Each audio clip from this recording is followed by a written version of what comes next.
2050, vous aurez 26 ans de plus. Moi, par exemple, ça me fera 62 ans. Et la vie aura pas mal changé. Déjà, en arrivant en 2050, vous remarquez que tout de suite, il fait très chaud. En fait, le thermomètre dépasse souvent les 40 degrés en France.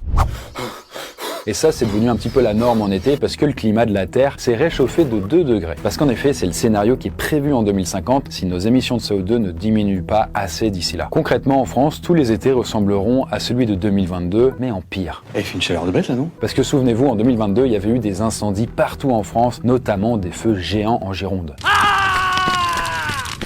Et par endroits, le sol s'est tellement déformé en séchant que ça a fissuré des milliers de maisons. Les agriculteurs ont perdu une partie de leur récolte à cause du manque d'eau aussi. Bref, en 2050, le réchauffement climatique commence à changer la face du monde.